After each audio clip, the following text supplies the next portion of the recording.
So I welcome you to GST Fast Track course for CA, Inter and other professional exams. So my dear friends, today is the first session और आज के session में अपन लोग GST का जो पहला lecture है that is basic concept उसकी चर्चा करने वाले हैं। तो इस पूरे की बुक रीडिंग भी करेंगे, इसके फाइन पॉइंट्स भी देखेंगे और बताएंगे इस चैप्टर में से क्या क्या चीजें आ सकती हैं एग्जाम्स में।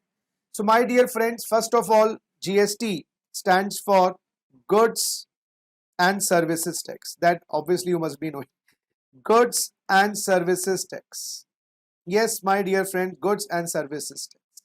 Guys, in every kind of taxation there are two elements, एक होता है levy of tax और दूसरा होता है collection of tax. हर टैक्स में दो इवेंट्स होते हैं, levy of tax and collection of tax. Levy of tax का मतलब होता है taxable event, levy of tax का मतलब होता है टैक्सेबल इवेंट, और मुन्ना कलेक्शन ऑफ टैक्स का मतलब होता है deposit of GST, deposit of GST. Now GST के अंदर लेवी कब क्रिएट होता है? Anybody of you please let me know, GST का लेवी कब होता है? When does GST comes into picture? When does GST comes into picture?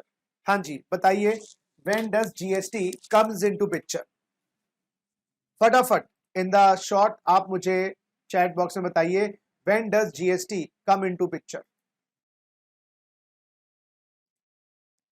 इसके लिए 4 T's मैंने बताए थे, 4 T's मैंने बताए थे, बताइए। सत्यम,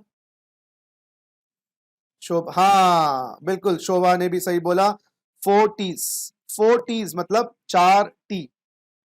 पहला टी है taxable goods and taxable services, taxable goods and taxable services, यानी कि गुड्स और सर्विस की definition. Yes my dear friends, goods and service की डेफिनेशन आपको पता होनी चाहिए और आपको यह पता होना चाहिए टैक्सेबल क्या है, यानी कि एक बात, should not be exempt, not exempt, कौन से सेक्शन में? Under section 11। दूसरी बात मेरे प्यारे बच्चों, taxable supply, taxable supply under section 7। तीसरी बात मेरे चप्पड़गंजुओं, तीसरी बात आती है taxable person, taxable person, that is this person should be a registered person, this person should be registered person। या तो रजिस्टर्ड होगा सेक्शन 22 में या 24 में, है ना भाई? प्रोसेस 25 में है, रजिस्ट्रेशन वैसे तो 25 सेक्शन में होती है, 22-24 की, या कॉम्पोजिशन में हो जाए, जीएसटी तो उसको भी देना पड़ता है, composition scheme under section 10, under section 10। And fourth last but not the least, taxable territory of India, taxable territory of India, India की टैक्सेबल टेरिटरी में होना चाहिए। बोलो जी, क्लियर बात? हाँ जी। कलेक्शन ऑफ जीएसटी, ये चारों चीजें जब हो जाएंगी तो उसके बाद कलेक्शन का इवेंट स्टार्ट हो जाएगा, यानी कि जमा करवाना। क्राइम हो गया, अब क्राइम होने के बाद आपको उसकी पनिशमेंट मिलेगी। हाँ जी, पनिशमेंट के लिए सबसे पहला काम हम क्या करेंगे? सबसे पहला काम हम करेंगे, हम निकालेंगे time of supply. Time of supply, it is the date of levy, किस दिन?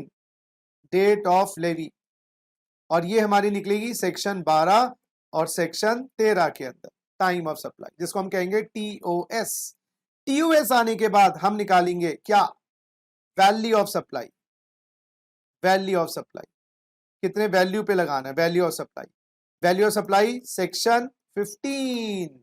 फिर हम पता लगाएंगे rate of GST, rate of GST तो कहीं ना कहीं टाइम ऑफ सप्लाई से निकल जाएगा, रेट ऑफ जीएसटी वो हमें पता लग जाएगा, वैल्यू पता लग गई। अब हम क्या निकालेंगे? Who liable, rate of GST time of supply से निकल जाता है, फिर हम निकालेंगे हु लायबल, भाई जीएसटी जमा करवाने की रिस्पॉन्सिबिलिटी किसको दी है सरकार ने? Who liable. And my dear babies, liability section 9 में बताई गई है, या तो एफसीएम लगेगा या आरसीएम लगेगा, फॉरवर्ड चार्ज लगेगा या रिवर्स चार्ज। मुन्ना फिर हम निकालेंगे आउटपुट जीएसटी, आउटपुट जीएसटी, और बेटा output GST is VOS, value of supply multiply by GST rate. फिर हम इसमें से माइनस करेंगे आउटपुट जीएसटी में से क्या, input GST. Input GST section 16, section 17, section 18 में है। और जैसे मैंने कहा अमेंडमेंट्स आई हैं इस बार, ज्यादा नहीं है, बीच बीच में जैसे जैसे रिवाइज करवाते रहूंगा, बताते भी रहेंगे। And next is deposit of GST. फिर आप डिपॉजिट ऑफ जीएसटी करेंगे या पेमेंट ऑफ जीएसटी करेंगे, ठीक है ना। ये हमारे इवेंट्स हैं मेनली जीएसटी में। तो अब आगे बढ़ाएंगे कहानी को। तो लेवी का मतलब लग जाना, और जीएसटी कब लगता है, 4T आ जाते हैं। उसके बाद आपकी सजा निर्धारित होती है, आपको सेंटेंसिंग होती है, पनिशमेंट मिलती है। उसके लिए आपको टाइम ऑफ सप्लाई निकालना है, वैल्यू ऑफ सप्लाई निकालना है, रेट ऑफ जीएसटी निकालना है, हु लायबल, कौन जमा करवाएगा, कितना आउटपुट टैक्स है, कितना इनपुट टैक्स है, और कितना डिपॉजिट ऑफ जीएसटी है। और रजिस्टर्ड पर्सन और composition scheme not exempt under section 11। चलिए ओके रिपोर्ट दीजिए मेरे प्यारे बच्चों, देन आई प्रोसीड फर्दर। आइए जी फर्स्ट चैप्टर पे श्री गणेश करने वाले हैं। और yes everyone give me an okay report. Rinki आप भी बताइएगा। तो यही हमारे मेन चैप्टर्स हैं। बाकी तो उसके अंदर इनवॉइस की बात आ जाएगी, ई वे बिल की बात आ जाएगी, प्रोसेसेस थ्योरी आ जाएगी। इंस्टीट्यूट थोड़ा सा तंग कर रहा है बच्चों को आजकल, छोटी छोटी बातें बहुत पूछ रहा है, तो थोड़ा सा तवज्जो देने वाले हैं extra theoretical chapters of GST. Yes my dear friend, आ जाइए शुरू करते हैं फर्स्ट चैप्टर। आज की कहानी सचिन सर के जुबानी। आइए जी first chapter. First is basic concepts of GST. आ जाइए, इस बहाने बुक की रीडिंग भी हो जाती है हमारी, और जो कुछ पॉइंट्स रह भी गए हैं वो भी कवर अप हो जाते हैं। देखो जी, पुराने सिस्टम में मैं आपको पहले भी बताया था बहुत खामियां थी। जब जीएसटी आया कैस्केडिंग इफेक्ट था, सेंट्रल गवर्नमेंट का टैक्स स्टेट गवर्नमेंट से क्रेडिट नहीं मिलता था, सेंट्रल और स्टेट के अंदर टैक्स की पावर डिवाइडेड थी, गुड्स और सर्विस के टैक्स अलग थे, सर्विस सेक्टर टैक्स एक ही टैक्स लगता था सर्विस सेक्टर पे, कौन सा, सर्विस टैक्स। तो कैस्केडिंग इफेक्ट क्या क्या मतलब था, tax on tax. Cascading effect का मतलब टैक्स ऑन टैक्स। ठीक है बच्चे, एक सेकेंड मुन्ना। हाँ जी, सेंडवैट का मतलब सेंट्रल टैक्सेस, वैट का मतलब स्टेट टैक्सेस, दोनों की आपस में 36 का आंकड़ा था। कहाँ एक्साइज का क्रेडिट मिलता था वैट से, कहाँ सर्विस टैक्स का क्रेडिट मिलता था वैट से। सेंट्रल के टैक्सेस अलग थे, स्टेट के टैक्सेस अलग थे। कौन सी पावर थी वो जो कहती थी सेंटर तेरा ये होगा, स्टेट तेरा ये होगा? कौन सा आर्टिकल था जो कहता था सेंटर के टैक्सेस XYZ, स्टेट के टैक्सेस ABC? ये पावर टू लेवी टैक्सेशन कहाँ डिवाइडेड थी? यस मेरे बच्चे बताओ, कहाँ डिवाइडेड थी ये पावर टू लेवी? थी आर्टिकल, पता है नलायकों को याद नहीं है, 246, आर्टिकल 246। गुड्स पे एक्साइज, CST, कस्टम्स, इतने सारे, सर्विस पे सर्विस टैक्स, सर्विस सेक्टर पे टैक्स कम था। और सेंडवेट जो सेंट्रल टैक्सेस था उसमें भी कुछ ऐसे सेक्टर्स है जिसपे टैक्स नहीं था। सेंट्रल गवर्नमेंट के टैक्सेस भी कुछ सेक्टर्स पे तो नहीं थे। और वैट में entry tax, octroi, luxury tax, entertainment tax का क्रेडिट नहीं था। क्योंकि याद करना, पुराने सिस्टम में वैट का क्रेडिट वैट से था, वैट का क्रेडिट वैट से था, सेम स्टेट को दिया हुआ टैक्स का क्रेडिट सेम स्टेट से था, CST का क्रेडिट नहीं था। CST ओरिजिन प्रिंसिपल पे लगता था। ये बात समझ आ रही है ना आपको? तेज तो नहीं हो? ये स्पीड के बारे में थोड़ा गाइड कर दो यार, क्योंकि मुझे लग रहा है मैं शायद फास्ट हूं या मुझे लग रहा है स्लो हूं, ये भी बता देना। मल्टीपल रजिस्ट्रेशंस थी, मल्टीपल फॉर्म्स थे।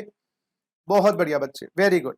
और क्रॉस वेरिफिकेशन, सेंटर को उल्लू बना दिया और स्टेट को पागल बना दिया, आपस में कोई समन्वय भी नहीं था। More than 15 taxes indirect taxes के, जिसके कारण हाय लुट गए, बर्बाद हो गए, बिजनेसमैन रोता ही रहता था, और वो टाइम कंज्यूमिंग प्रोसेसेस थे। फिर गवर्नमेंट ने सोचा भाई इंट्रोड्यूस करते हैं GST. GST destination based consumption tax है, डेस्टिनेशन बेस्ड है। Supply should be in whole of India. Destination का मतलब सप्लाई इन इंडिया होनी चाहिए, सप्लाई आउटसाइड इंडिया तो जीएसटी नहीं लगता, ठीक है ना। कंजम्पशन टैक्स है, कंजम्पशन का मतलब सेल पे टैक्स है, सेल पे टैक्स है। तो सप्लाई पे है, इंडिया में सप्लाई होनी चाहिए और सप्लाई होनी चाहिए। हाँ जी, गुड्स और सर्विसेज पे है, हर स्टेज की वैल्यू एडिशन पे लगता है। यस, जितना गुड डालोगे उस पे, और क्रेडिट मिल जाता है। फाइनल कंज्यूमर सारा बर्डन बियर करता है, ये फैक्ट है। जीएसटी में सारा बर्डन फाइनल कंज्यूमर पे होता है। जैसे A ने B को बेचा, B ने C को बेचा, C ने D को बेचा, D कंज्यूमर है, तो सबने अपना टैक्सेस दूसरे पे डाल दिए, सारा बर्डन किस पे पड़ेगा? कंज्यूमर पे। फैक्ट है। जैसे 10 का माल मैंने 12 का बेचा, 12 का माल 25 का बेचा, 25 का माल 30 का बेचा, तो कंज्यूमर पे तो सारा बर्डन आएगा। क्यों? बेचारा कंज्यूमर अरे अरे क्रेडिट नहीं ले सकता ना। वो पासिंग दी पार्सल सुना है, हम खेल रहे थे, हमने तकिया दूसरे को दिया, तकिया या कुशन उसने किसी को पास किया, लास्ट में म्यूजिक बंद हो गया, तो लास्ट वाले पे कुशन हाथ में रह गया, बर्डन उस पे आएगा। कैस्केडिंग इफेक्ट नहीं है, टैक्स ऑन टैक्स नहीं है, बिल्कुल सही। और जीएसटी लड़का लड़की सॉरी जीएसटी गुड सर्विस के बीच में डिफरेंशिएट नहीं करता, दोनों पे जीएसटी है। तो ये कुछ फीचर्स हैं जो आपको आई थिंक अब समझ आ गई होंगी। इंटरनेशनली जीएसटी कहाँ कहाँ फॉलो होता है, अब ये पूछना मुश्किल है, बस ये याद कर लो फ्रांस पहली कंट्री थी जिसने 1954 में इंटरनेशनली, क्योंकि वैट इंडिया में पहले आया है, इंटरनेशनली वैट को ही जीएसटी कहा जाता है, बहुत कंट्रीज के अंदर वैट ही कहा जाता है, क्योंकि वैट को इंप्रूव करके हमने जीएसटी बना दिया, वैट को इंप्रूव करके हमने जीएसटी बनाया, तो इंटरनेशनली वैट के नाम से प्रचलित है जीएसटी।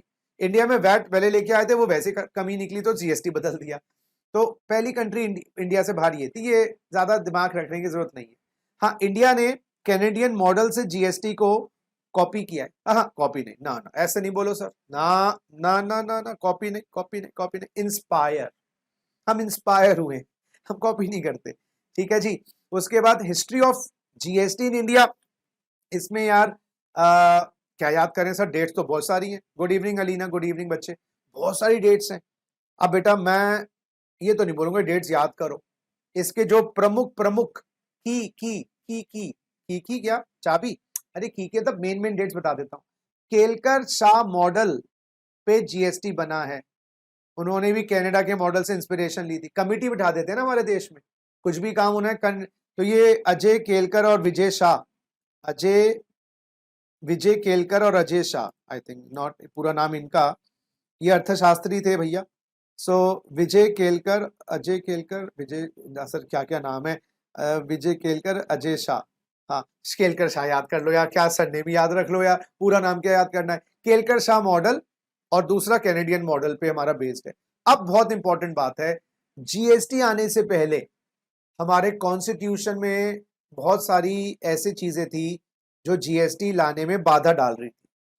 मतलब अरे यार जो आर्टिकल 246 है ना, उसमें ये लिखा था टैक्सेस या तो सेंटर या स्टेट लगाएंगे, सेंटर के टैक्सेस यूनियन लिस्ट में, स्टेट के टैक्सेस स्टेट लिस्ट में। एक लिस्ट और होती है बबुआ, कौन सी लिस्ट होती है?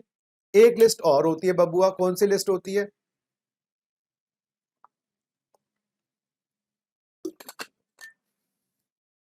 बताओ बताओ, चैट बॉक्स में बता दो।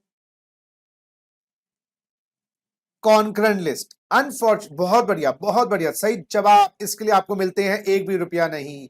कॉन्करेंट लिस्ट में टैक्स लगाने की पावर नहीं है, तो टैक्सेस या तो यूनियन लिस्ट के थे या स्टेट लिस्ट के थे। अब घर में जगह बची नहीं, मेहमान आ गया तो भाई उसको गेस्ट हाउस में ठहराओ, तो इसलिए गवर्नमेंट को कॉन्स्टिट्यूशन में अमेंडमेंट्स करनी पड़ी, क्योंकि जीएसटी मिलकर लगाएंगे। और ये कभी सोचा नहीं था हमारे कॉन्स्टिट्यूशन मेकर्स ने कि एक दिन ऐसा आएगा राहु केतु इकट्ठे हो जाएंगे, इकट्ठे जीएसटी लगाना पड़ेगा। भाई टैक्स भी इकट्ठे लगा सकते हैं, दो दुश्मन मिल जाए इंडिया पाकिस्तान अलग अलग, क्या पता एक दिन आके मिल जाए। तो ये पॉसिबिलिटी तो आती नहीं दिमाग में। नॉर्थ कोरिया साउथ कोरिया मिल गए, ईस्ट जर्मनी वेस्ट जर्मनी मिल गए, नॉर्थ कोरिया साउथ कोरिया कहाँ मिले सर, क्या बात कर रहे हो, वो तो अलग अलग ही है। ईस्ट जर्मनी वेस्ट जर्मनी तो मिल गए, ठीक है। तो वो भाई पढ़े लिखे देश है ना, समझते हैं कि लड़ाई लड़ाई माफ करो, हमें तो भाई बस एनी हाउ। चलो जी, तो कॉन्स्टिट्यूशन की चेंजेस लाने के लिए 122 अमेंडमेंट बिल 2014 पेश किया गया। इस बिल ने कॉन्स्टिट्यूशन को बदलने के प्रोविजंस थे। कॉन्स्टिट्यूशन बदलेगा उसके बाद ही तो जीएसटी के बिल पेश कर पाएंगे, क्योंकि जीएसटी की अथॉरिटी तो डालनी पड़ेगी पहले। तो ये बिल पास हो गया था राज्यसभा में, कॉन्स्टिट्यूशन का बिल, और प्रेसिडेंट ने साइन करते ये बन गया कॉन्स्टिट्यूशन 101 अमेंडमेंट एक्ट। ये कॉन्स्टिट्यूशन 101 अमेंडमेंट एक्ट मील का पत्थर साबित हुआ। तो डेट ये याद कर सकते हो, 8 सितंबर 2016 याद करना, 1 जुलाई 2017 को हैप्पी बर्थडे टू यू आ गया था जुलाई में, कॉन्स्टिट्यूशन फाइनल हुआ यहां पर अमेंड होके। उसके बाद फिर अगले साल मार्च में बिल्स पेश किए गए, सेंट्रल गवर्नमेंट ने पार्लियामेंट में, स्टेट ने अपने स्टेट लॉज में। देखो CGST बिल सेंट्रल गवर्नमेंट का, IGST सेंट्रल, हाँ सेंट्रल गवर्नमेंट लगाती है IGST, बाद में शेयर तो करेगी ना बपुआ, UTGST बिल और GST compensation to states bill, ये सब पेश किए गए कहां पर, लोकसभा में। कब, कॉन्स्टिट्यूशन 101 अमेंडमेंट एक्ट के बाद फिर लोकसभा में रखे गए। लोकसभा के आप प्रेसिडेंट के पास पहुंचे और प्रेसिडेंट ने यहां पर अपनी एक्सेंट, तो ये 12 अप्रैल 17 को ये एक्ट बन गए, लागू तो 1 जुलाई 2017 से हुए। देखो भैया, जिस दिन प्रेसिडेंट साहब साइन कर देते हैं ना बिल पे, बिल बन जाती है एक्ट। लागू कब होती है, जब नोटिफाई करते हैं ऑफिशियल गैजेट। तो जितने भी GST की जो लागू करने की डेट है वो तो बेटा 1 जुलाई 2017 है। ठीक है, आइए जी वापस आ जाते हैं। अब इसमें 2 डेट्स, एक तो 8 सितंबर 16 याद रख लेना, अगर याद रहे सितंबर 16 याद रख लेना, अरे नहीं वो भी याद नहीं रहता सर, तो नालायक 16 याद रख ले सर, 12 अप्रैल याद नहीं रहेगा, 17 याद रख ले। फिर स्टेट लॉज पास हो गए अपनी अपनी स्टेट्स के अंदर, देखो तो मैदान तैयार किया कॉन्स्टिट्यूशन 101 अमेंडमेंट एक्ट ने, मैदान तैयार किया और फिर चौके छक्के लगा दिए बिल्स ने। उसके बाद देखिए कश्मीर में लागू नहीं हुआ था, फिर वो ऑर्डिनेंस के थ्रू एक नया लॉ बनाया गया, कश्मीर में भी लागू कर दिया गया। तो आपको बस यही याद रखना है, कॉन्स्टिट्यूशन 101 अमेंडमेंट एक्ट सितंबर 16 और 12 अप्रैल को प्रेसिडेंट ने बिल्स को साइन कर दिया सेंट्रल गवर्नमेंट के, और 1 जुलाई 2017 को हैप्पी बर्थडे टू यू। अब कॉन्स्टिट्यूशन में प्रियम्बल है, पर्पस है, 25 हिस्से हैं, 448 आर्टिकल हैं, 12 शेड्यूल हैं, ये याद करने की आवश्यकता नहीं। अच्छा जी, ये कुछ जनरल बातें हैं। 265 आर्टिकल कहता है हिंदुस्तान में टैक्स जब ही लगेगा जब लॉ परमिशन दे दे, और आर्टिकल 246 कहता है लॉ बनाने की पावर या तो हम स्टेट को देंगे या हम सेंटर को देंगे। सेंटर का रह गया भाई पार्लियामेंट, ये प्रॉब्लम थी। तो नॉन GST टैक्सेस, लो जी, नॉन GST टैक्सेस इस आर्टिकल से लगते हैं, आर्टिकल 246 नॉन GST टैक्सेस। और GST का कौन सा आर्टिकल आया, ओ माय गॉड, GST का आर्टिकल कौन सा आया, 246A, ये रहा। तो अब ये बात याद रख लो, GST कौन से आर्टिकल से लगता है, 246A, नॉन GST टैक्सेस 246, और जितने भी नॉन GST टैक्सेस हैं या तो केंद्र के या राज्य के, लेकिन पहली बार दोनों मिलकर आए। और मैंने बोला ना आर्टिकल 246 में लिस्ट होती है, उस लिस्ट में union list, state list, concurrent list, और GST में कोई लिस्ट नहीं है। अब ये कुछ हाइलाइट्स है बेटा, सुनना मेरी बात, कॉन्स्टिट्यूशन 101 अमेंडमेंट एक्ट 2016 की हाइलाइट्स, जो कॉन्स्टिट्यूशन ने बदलाव डाले उनकी हाइलाइट्स, यहां तक पूछिए मुझसे, यहां तक ओके रिपोर्ट तो दे दीजिए, मैं आगे बढ़ जाऊंगा। तो non GST taxes article 246, GST taxes article 246A, non GST taxes list wise, GST no list, no no no no no list. चलो चलो ग्रेट, आ जाओ। अब देखिए नए कॉन्स्टिट्यूशन में कस्टम ड्यूटीज रिटेन्ड हैं, कस्टम ड्यूटीज रिटेन्ड हैं, कस्टम ड्यूटीज अभी भी लग रही है, कस्टम ड्यूटी हटी नहीं है। हाँ, कस्टम के कुछ टैक्सेस हट गए हैं, लाइक वो आपके स्पेशल एडिशनल ड्यूटी, SAD, है ना, कुछ इस टाइप के एक्स्ट्रा टैक्सेस हट गए, कस्टम्स के बारे में भी चर्चा नहीं हो रही। तो कस्टम ड्यूटी रिटेन्ड है।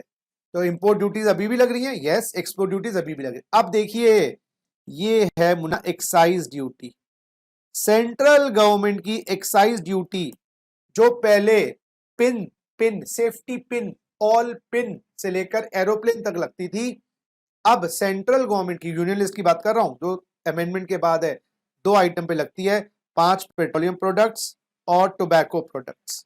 पेट्रोलियम प्रोडक्ट्स में 5 में कौन आएंगे, 5 पेट्रोलियम प्रोडक्ट्स में पेट्रोल, डीजल, सर डीजल होता है not diesel, diesel, natural gas और ATF एविएशन टरबाइन फ्यूल, और बताओ 5वां क्रूड ऑयल, कच्चा तेल, क्रूड ऑयल। तो इन 5 की उत्पादन पे लगती हैं एक्साइज ड्यूटी सेंटर की। और TP है टोबैको, ये तो तुम्हें पता ही होगा बेटा, सिगरेट तो फूकते ही होंगे, बीड़ी तो जलाते ही होंगे, बीड़ी जलाइले, टोबैको प्रोडक्ट्स, ये तो फूकते ही होंगे। सत्यम तो मुझे पता है तंबाकू खाता ही है ये वाला, एक दिन मेरे क्लास में खाते हुए देखा था सत्यम को, और साथ में अंश तांश आ नहीं रहा इसके साथ, वो भी खा रहा था बैठ के। ये दोनों ऐसे ही करते हैं, बस जहाँ टीचर क्लास के बाहर गया इनकी ये स्टार्ट हो जाती है तंबाकू। तो ये सिगरेट, जर्दा, तंबाकू इत्यादि पे तो सेंट्रल गवर्नमेंट की एक्साइज ड्यूटी अब खाली इन प्रोडक्ट्स पे लगती है। बेटा न्यूज़पेपर एड्स एबॉलिश्ड, पहले न्यूज़पेपर के एड्स पे टैक्स लगता था सेंट्रल गवर्नमेंट का, न्यूज़पेपर के एड्स पर, उनकी बिक्री पर भी, सेल परचेज ऑफ न्यूज़पेपर, और उन पे एड पे टैक्स लगता था, वो एबॉलिश हो गया।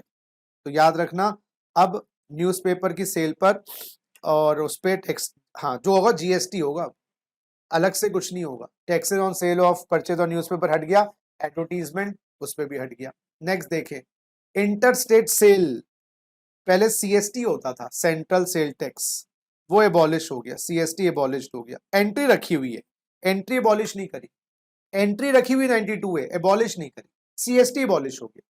सर्विस टैक्स एबॉलिश, देखो एंट्री भी हटा दी, सर्विस टैक्स एबॉलिश, एंट्री भी हटा दी। And last other matters not enumerated in list 2 है, तो ये रेजिडुअल एंट्री है मुन्ना, कि सेंट्रल गवर्नमेंट किसी भी आइटम पे हिंदुस्तान में लॉ ला सकती है अगर वो आइटम स्टेट लिस्ट में ना हो और कॉन्करेंट लिस्ट में ना हो। तो central government can bring upon law on any matter not in the state list, not in the concurrent list. तो CST abolished, service tax abolished, excise abolished apart from 5 items, तो abolish तो हो गई ना, अपार्ट फ्रॉम 5 आइटम, ये exception है ना मुन्ना ये तो। और एंट्री, और ये newspaper ad tax, sale of purchase का tax abolish, custom duty retain, custom में कुछ हटा दी गई, ठीक है। बोलो ओके रिपोर्ट। तो सेंट्रल गवर्नमेंट के कौन कौन से टैक्सेस चले गए वो क्लियर हो गया, बोलो जी ओके रिपोर्ट।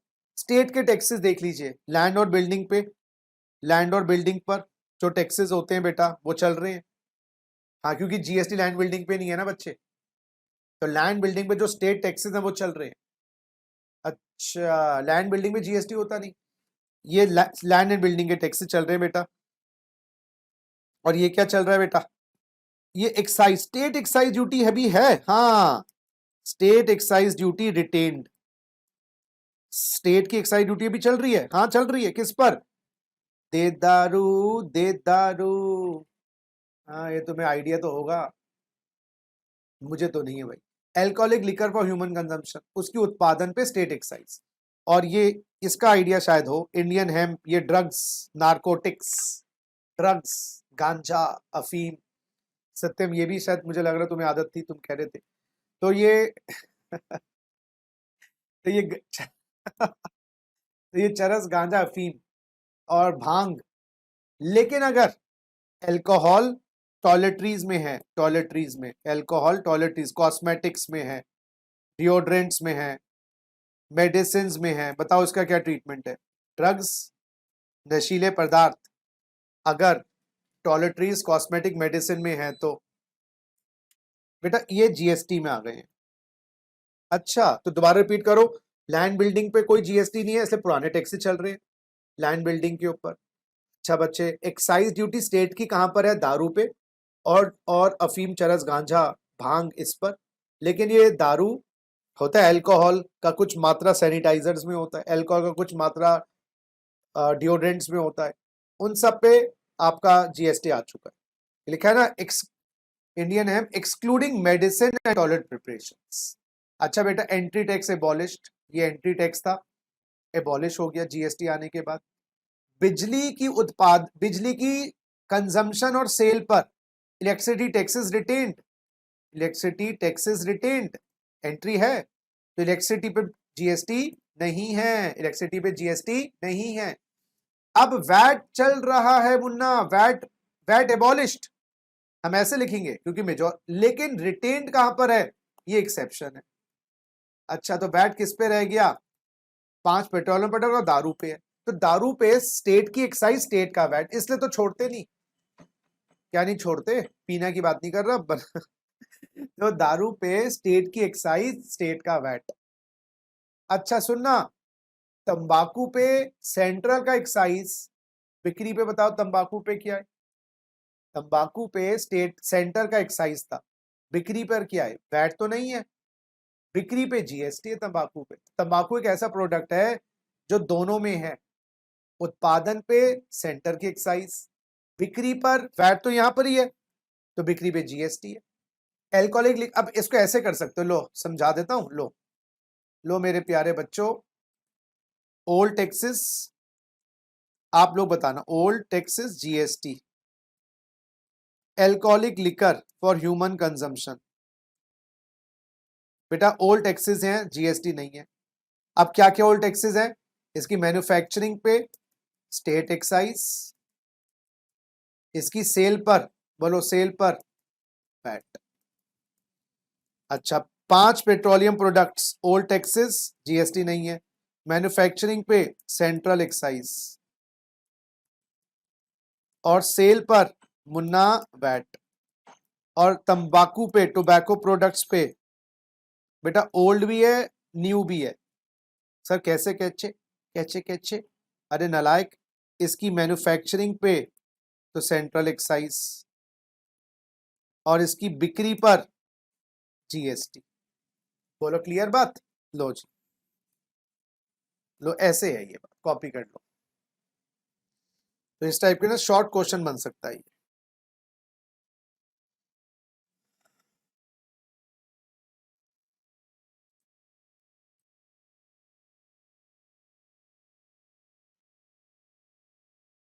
अच्छा, अब आओ, बिजली गिराने मैं हूं, ला ला ला ला ला ला ला ला लाई।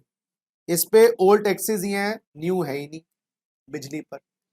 अच्छा, लैंड बिल्डिंग पर, लैंड एंड बिल्डिंग पे बेटा ओल्ड टैक्सेस ही हैं, न्यू नहीं है।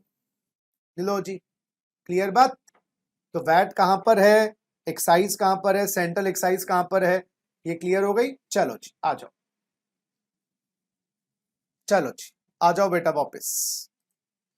अब प्रोफेशनल टैक्स, अच्छा ये एडवर्टीजमेंट था, अदर देन न्यूज़पेपर, टीवी के एड्स का टैक्स, रेडियो के एड्स का टैक्स, अब जीएसटी में से टीवी और रेडियो एड्स के ऊपर टैक्स हट गया स्टेट का। अच्छा, प्रोफेशन का टैक्स स्टेट, ये बेटा इनका, ये आपको याद होगा, ये बेटा प्रोफेशनल और एम्प्लॉयमेंट टैक्स है, प्रोफेशनल और एम्प्लॉयमेंट टैक्स, ये अभी भी है, ये आपको याद होगा सैलरी चैप्टर में एम्प्लॉयमेंट टैक्स की डिडक्शन दी थी 16(3) में। और हाँ, एडवर्टाइजिंग पे जीएसटी है, बिल्कुल है, उस पे जो भी एडवर्टाइजिंग को सर्विस में मान लिया ना, पहले एडवर्टाइजमेंट को अलग से टैक्स होता था, उसमें सर्विस टैक्स नहीं होता था। तो अब एडवर्टाइजिंग के जो चार्जेस होते हैं तो जीएसटी है, जो भी कंपनी लेती होगी। तो पहले advertising was not treated as a service but it was chargeable to a tax. Now newspaper वाले अगर एड इशू करते हैं, न्यूज़पेपर में आप एड देते हो तो वो जीएसटी लगा देते हैं। टीवी पे और रेडियो पे एड देते थे तो वो अलग से स्टेट गवर्नमेंट के टैक्सेस होते थे। अब एफएम वाले या आज तक वाले आपसे जीएसटी चार्ज कर ली, बात ये होगी, समझ गए मेरी बात। अच्छा बेटा सुनो, एंटरटेनमेंट टैक्स एबॉलिश्ड, ये वाला प्रोफेशनल एम्प्लॉयमेंट टैक्स वही था ना, सैलरी में माइनस होता है 16(3) में, और बिजनेसमैन के लिए माइनस होता है पीजीबीपी से, वो टैक्स अभी भी है जो प्रोफेशन पे लगाते हैं, ट्रेड पे लगाते हैं, एम्प्लॉयमेंट्स पे लगाते हैं। बेटा entertainment tax abolished, entertainment tax हट गया, yes, entertainment tax, amusement tax, झूलो वूलो पे और वो राइड्स, वर्ल्ड्स ऑफ वंडर है ना, और वो आपका जुरासिक पार्क, अम्यूजमेंट टैक्स हट गया। लग्जरी टैक्स हट गया, लग्जरी टैक्स वो स्पा वू पे लग्जरी टैक्स लगता था, स्पास होटल्स उन पे, वो भी हट गया। बैटिंग और गैम्बलिंग का टैक्स स्टेट का, बैटिंग और गैम्बलिंग का टैक्स स्टेट का, वो भी हट गया। हाँ, अब एंटरटेनमेंट टैक्स कहीं कहीं जगह है, ये एक्सेप्शन है, जहां पर पंचायत और म्युनिसिपैलिटी लगा सकती है। तो batting tax, gambling tax, picture hall का टैक्स, अम्यूजमेंट टैक्स झूलों वाला, लग्जरी टैक्स सब हट गया। स्टैम्प ड्यूटीज अभी भी चल रही हैं, वो लैंड बिल्डिंग पे जो स्टैम्प ड्यूटीज होती है वो अभी भी चल रही है। और ये लैंड बिल्डिंग ये कौन सा था, ये हाउस टैक्स था बेटा। तो स्टेट गवर्नमेंट अथॉरिटी देती है म्युनिसिपल कॉर्पोरेशंस को हाउस टैक्स लगाने की, वो तो अभी भी चल रहा है। तो एक बार मेरे प्यारे घन चक्कर देखो जरा, अब आपके लिए ये बात हो गई कौन कौन से टैक्स सेंटर के हट गए, कौन कौन से टैक्स स्टेट के हट गए। तो जीएसटी के अंदर सेंट्रल टैक्सेस ये हट गए और स्टेट के टैक्सेस ये हट गए। सेंट्रल एक्साइज ड्यूटी चली गई, एक्सेप्ट, हाँ वो आपको पता लग गया कहां पर, एक्सेप्ट 5 पेट्रोलियम प्रोडक्ट्स और टोबैको। सेंट्रल एक्साइज ड्यूटी इस पे रह गई। Additional excise duty abolished. Medicine and toil preparations पे अलग ड्यूटी लगती थी, एबॉलिश्ड। उसके बाद सर्विस टैक्स एबॉलिश्ड। सीवीडी और स्पेशल सीवीडी अंडर कस्टम्स होती थी, एबॉलिश्ड। कस्टम्स वाली एबॉलिश्ड, ये एबॉलिश्ड है सारे। Central cell tax abolished. और इन टैक्सेस के ऊपर जो सरचार्ज और सेस थे, एबॉलिश्ड। स्टेट के कौन से टैक्स चले गए? Entertainment tax abolished, lottery tax, betting tax abolished. हाँ लोकल बॉडीज लगा सकते हैं कुछ कुछ cases. Entry tax, purchase tax abolished, vat, sale tax abolished except alcoholic liquor for human consumption. और बताओ एक्सेप्ट और पेट्रोलियम प्रोडक्ट्स, वैट उस पे लगता है। Luxury tax abolished, advertisement tax abolished, और इनके टैक्सेस जो लगते थे इनके ऊपर एक्स्ट्रा सरचार्ज सेस एबॉलिश्ड। तो ये एग्जाम में आ सकता है, ये इंपॉर्टेंट है। दे नेवर नो क्या क्या बोले, एग्जाम्पल दे दो 3 टैक्स 4 टैक्स के। चलो जी, अब आ जाओ मुन्ना बेटा, ये तो हमने बात करी कॉन्स्टिट्यूशन की चेंजेस इन द एंट्रीज की। अब बात करते बेटा आपकी और क्या चेंजेस लेके आया कॉन्स्टिट्यूशन 101 अमेंडमेंट एक्ट। बेटा एक 246 एक नया आर्टिकल डाला, ये तो हम पढ़ ही चुके हैं, न्यू आर्टिकल। इस आर्टिकल ने क्या कहा? जिंदगी, क्या जिंदगी सर? जीएसटी मिलकर लगाएंगे। तो पार्लियामेंट और स्टेट लेजिस्लेचर दोनों जीएसटी के ऊपर लॉ लाएंगे। पार्लियामेंट के पास आईजीएसटी लगाने की एक्सक्लूसिव पावर होगी। अच्छा 3 बातें कही वैसे 246 ने। सर आप भी बड़े छुपे रुस्तम, सारी बातें नहीं बताते। अरे भाई सारी बता दी तो भाई तुम मुझे हरा दोगे, गुरु को पीछे छोड़ दोगे, अर्जुन आगे निकल जाएगा। तो पार्लियामेंट और स्टेट लेजिस्लेचर दोनों बनाएंगे। पार्लियामेंट के बाद आईजीएसटी लगाने का लॉ है, हाँ बाद में शेयर करेंगे स्टेट के साथ। और 5 पेट्रोलियम प्रोडक्ट्स पर जीएसटी काउंसिल हरी झंडी देगी जब जीएसटी लगेगा, अभी लगता ही नहीं। क्लियर? अच्छा फिर एक नया आर्टिकल नहीं डाला, एक नया आर्टिकल तो 246 से आया, जो एग्जिस्टिंग आर्टिकल था 248, एग्जिस्टिंग आर्टिकल था 248, उसमें संशोधन किया, उसमें अमेंडमेंट करी। क्या अमेंडमेंट करी? एक लाइन लिख दी बस, सब्जेक्ट टू 246 ए लिख दिया। कहां पर? आर्टिकल 248 में लिख दिया सब्जेक्ट टू 246 ए। तो आर्टिकल 248 कहता क्या था सर, पहले ये तो बताओ। अरे भाई पार्लियामेंट के पास किसी भी मुद्दे पे लॉ लाने की पावर है अगर वो मुद्दा स्टेट लिस्ट और कॉन्करेंट लिस्ट में ना हो। तो पार्लियामेंट के पास रेजिडुअल पावर है। जैसे सुनो मेरी बात, कोई काम आपके जिम्मे में ना हो, कोई काम आपकी मम्मी के जिम्मे में ना हो, तो पापा कर सकते हैं। तो पार्लियामेंट के पास ये पावर है। कोई लॉ अगर लॉ मेकिंग पावर अगर स्टेट के पास कॉन्करेंट लिस्ट के पास नहीं है किसी टॉपिक पे, तो उस पे सेंट्रल गवर्नमेंट लॉ ला सकती है। लेकिन इस आर्टिकल को 246 ए के अधीन कर दिया गया। दैट मींस जीएसटी के अंतर्गत सेंट्रल गवर्नमेंट के पास ये कोई पावर नहीं है, ये नॉन जीएसटी टैक्सेस में कर सकती है। तो नॉन जीएसटी लॉज में सेंट्रल गवर्नमेंट किसी भी टॉपिक पे लॉ ला सकती है जो टॉपिक स्टेट लिस्ट और कॉन्करेंट लिस्ट में ना हो। बेटा जीएसटी में तो लिस्ट ही नहीं होती, तो ये वाली पावर जीएसटी में नहीं डाली गई। सेंट्रल गवर्नमेंट को ये वाली ताकत जीएसटी में नहीं दी गई। क्लियर? अच्छा अब सुनिए, आर्टिकल 249 जो एक पुराना आर्टिकल है उसमें भी संशोधन किया गया।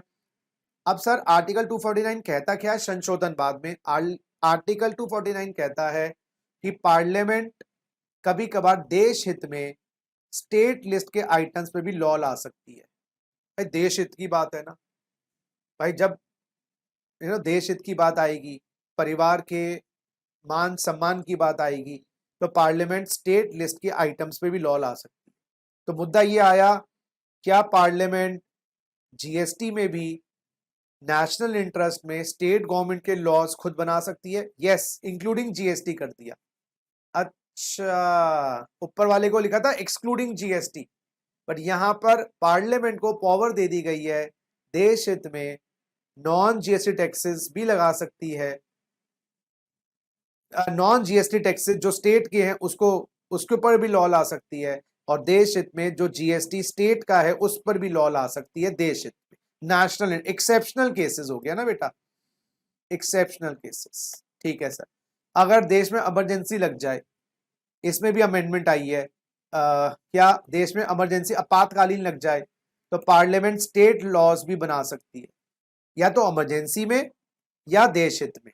यहाँ पर इमरजेंसी की बात नहीं, या तो ऐसा हो जाए घर में है ना, घर में क्यों, चलो अच्छी बात सोचते हैं, कुछ ऐसा आपातकालीन सिचुएशन आ गई, फिर ना तेरा है ना मेरा, भाई सभी का होगा ना, तो उस केस के अंदर इमरजेंसी में पार्लियामेंट स्टेट लिस्ट के ऊपर लॉ ला सकती है। अब मुद्दा आया, क्या जीएसटी के भी लॉ बना सकती है? यस। तो बेसिकली 3 बातें याद रखना बस, सेंट्रल गवर्नमेंट, रेजिडुअल पावर तो नहीं है जीएसटी में सेंट्रल गवर्नमेंट के पास कि कोई मुद्दे पे लॉ लिया है। हाँ, स्टेट लिस्ट पे लॉज जब ला सकती है या स्टेट गवर्नमेंट के अधिकार क्षेत्र में घुस सकती है, एक जगह नेशनल इंटरेस्ट में या इमरजेंसी में, तो वहां पर स्टेट के जो अधिकार क्षेत्र है उसका हनन, स्टेट के अधिकार का हनन कर सकती है देश हित में या आपातकालीन। चलिए नेक्स्ट, ये न्यू आर्टिकल डाला गया बेटा, यस न्यू आर्टिकल कौन सा, 269 है, GST council, sorry inter state supply का आईजीएसटी लगाने की पावर, एक नया आर्टिकल क्योंकि आईजीएसटी लगाना था, तो इंटर स्टेट सप्लाई पर सेंट्रल गवर्नमेंट जीएसटी लाएगी, that is IGST, parliament law भी बनाएगी और इंपोर्ट्स को इंटर स्टेट माना गया। दोबारा से रिपीट करें, इंटर स्टेट सप्लाई पर केंद्र सरकार लॉ लाएगी, बाद में अपोर्शन करेगी। अच्छा, ये वो लिफाफा है कि भाई पहले लिफाफे पे तो सेंट्रल गवर्नमेंट लिखा है, लेकिन अंदर का जो अमाउंट है वो दोनों में बटेगा। तो जीएसटी इंटर स्टेट पर सेंट्रल गवर्नमेंट लॉ लाएगी, लगाएगी भी, कलेक्ट भी करेगी, बाद में बांटेगी स्टेट के साथ। पार्लियामेंट लॉ भी लाएगी, लगाएगी भी, कलेक्ट भी करेगी, बांटेगी आपके साथ। और इंपोर्ट को इंटर स्टेट माना गया है जब भी इंपोर्ट पे आईजीएसटी लगता है, एक्सपोर्ट पे होता नहीं है क्योंकि एक्सपोर्ट आउट ऑफ इंडिया है, जीएसटी डेस्टिनेशन बेस्ड टैक्स है। बोले ये बात क्लियर है 269 ए की? बोलो बेटा 269 ए की बात क्लियर है? 366 में एक न्यू आर्टिकल डाला गया, डेफिनेशंस। जीएसटी की डेफिनेशन तो बड़ा सिंपल है, tax on supply of goods और सर्विसेज और both except supply of alcoholic liquor for human consumption. Goods का मतलब मटेरियल कमोडिटी आर्टिकल्स, एमसीए याद हो जाएगा, एमसीए। सर्विस का मतलब एनीथिंग अदर देन गुड्स, और स्टेट का मतलब स्टेट तो है ही और यूनियन टेरिटरी विद लेजिस्लेचर भी, तो 3 डीम्ड स्टेट्स हैं बेटा, उनको भी स्टेट माना गया है। तो टीम डीम्ड स्टेट्स कौन सी हैं? वो है तो यूनियन टेरिटरी लेकिन उनको स्टेट का दर्जा मिला है। कौन कौन सी? दिल्ली, अपनी साडी दिल्ली, साडे नाल रहोगे तो ऐस करोगे साडे नाल, पुडुचेरी और जेएनके। तो ये कुछ नई डेफिनेशंस आई न्यू आर्टिकल डाल के, और एक नया आर्टिकल और डाला गया 279 ए, जीएसटी काउंसिल। अब जीएसटी काउंसिल क्यों बीच में आया? यहां तक बोलो जी ओके रिपोर्ट है, बोलो जी बच्चे यहां तक ओके रिपोर्ट है?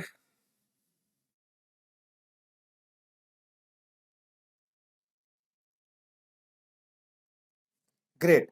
अब जीएसटी काउंसिल क्यों आया? क्योंकि दोनों मिलकर लॉ लाएंगे, तो लॉ लाने से पहले सहमति चाहिए, फिर अपने अपने लॉज पास करेंगे, तो सहमति के लिए एक नया काउंसिल बैठाया गया, ये जीएसटी काउंसिल, इसके ये प्रोविजंस हैं।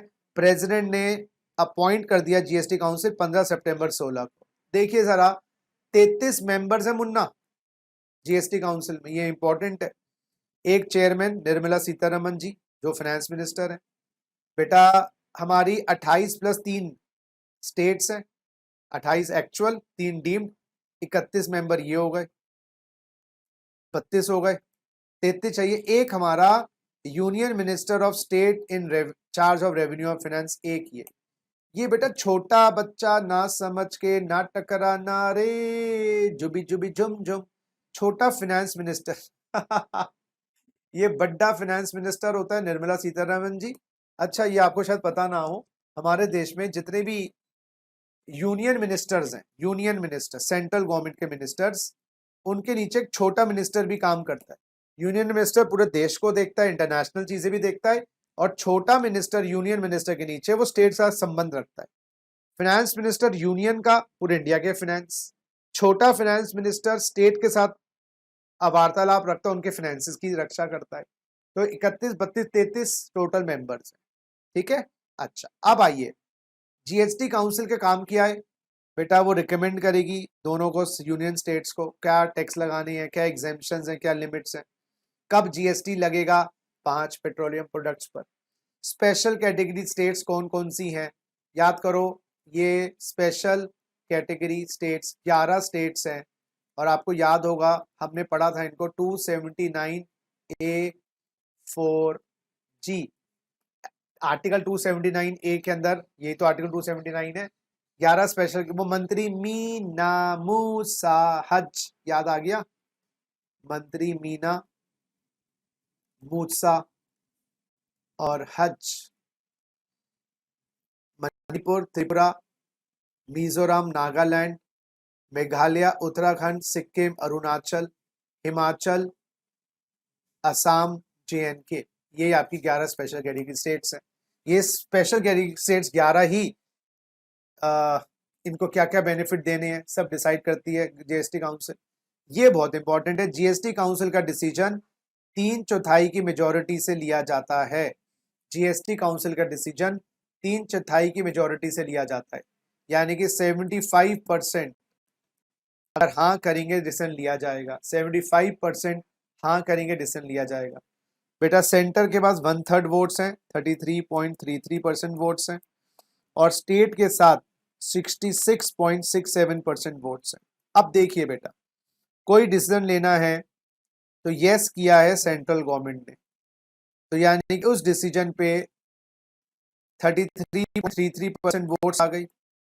अगर बेटा स्टेट गवर्नमेंट्स में उसमें 15 स्टेट्स ने हाँ करी है, तो बताइए कितना परसेंटेज वोटिंग हुई है हाँ के प्रति। अब मैं बताऊं, ये 66.667 है ना, ये 31 स्टेट्स पे है, तो एक स्टेट को कितनी वोटिंग मिली देखना जरा।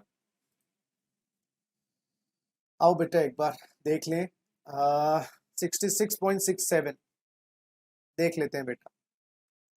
66.67 डिवाइडेड बाय 31, 2.15, बहुत बढ़िया मुन्ना, 2.15। अब जरा देखिए, अगर 15 स्टेट्स ने हाँ करी तो 15 इंटू 2.15, 15 इंटू 2.15,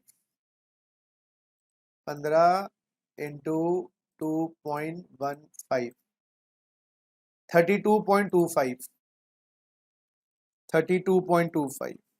अब इन दोनों को जोड़ दो, तो बेटा मोटा मोटा 6 और 5 और 3 और 2 5, बेटा डिसीजन 75% मेजोरिटी चाहिए, फेल हो गया डिसीजन, डिसीजन फेल। अगर मान लीजिए कितनी स्टेट्स पास आए सेंटर के जब डिसीजन लिया जाएगा, बताना जरा, अकल लगाओ, कितनी स्टेट हाँ करे सेंटर के। अच्छा सेंटर हाँ ना करे, सारी स्टेट्स गैंग कर ले, मिल जाए, कुछ नहीं हो सकता। जानबूझ के ऐसी प्लानिंग की गई है कि साइड से मिलकर सेंटर को बाहर निकाल दे, नहीं हो सकता। 75% वोटिंग चाहिए, समझो कितनी स्टेट्स मिनिमम चाहिए सेंटर को अपने साथ।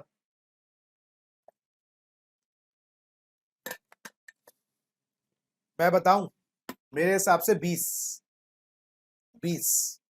क्योंकि 20 इंटू 2.15 करोगे जब जाके, अगर 20 इंटू 2.5 करेंगे बेटा, देख लेते हैं बेटा एक बार, 20 इंटू 2.15 बन गया 43, और 33 सेंटर का आ गया 76, तो मिनिमम 20 स्टेट्स का साथ चाहिए, ठीक है। और कोरम 50%, यानी कि 33 में से आधा, 33.5 मेंबर है ना, तो 17.5 मेंबर एटलीस्ट प्रेजेंट होंगे तो मीटिंग को माना जाएगा हुई। 17 मेंबर नहीं है तो वो मीटिंग रद्द हो जाती। बोले यहां तक क्लियर बात, ये भी पॉइंट आ सकता है, क्लियर, क्लियर बच्चे।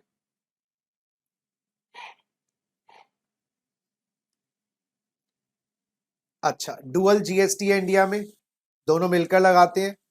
अच्छा कितनी, बहुत बढ़िया, कितने सीजीएसटी कानून है? एक सीजीएसटी कानून है जो सीजीएसटी एक्ट में लगता है।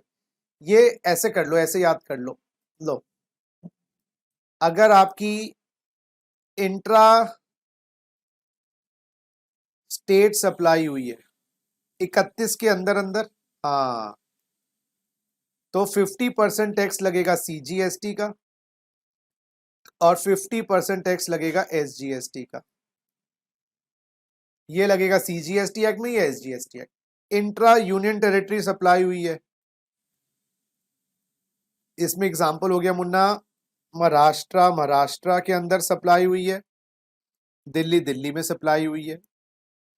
इंट्रा यूनियन टेरिटरी मतलब अंडमान के अंदर सप्लाई हुई है, तो यहां लगेगा 50% CGST, 50% SGST। Munna inter state supply हुई है, इंटर स्टेट सप्लाई जैसे इंपोर्ट हुआ, अच्छा, या महाराष्ट्र टू अंडमान, अंडमान टू दिल्ली, इस केस में 100% IGST लगेगा। CGST कानून एक है, 31 SGST कानून है।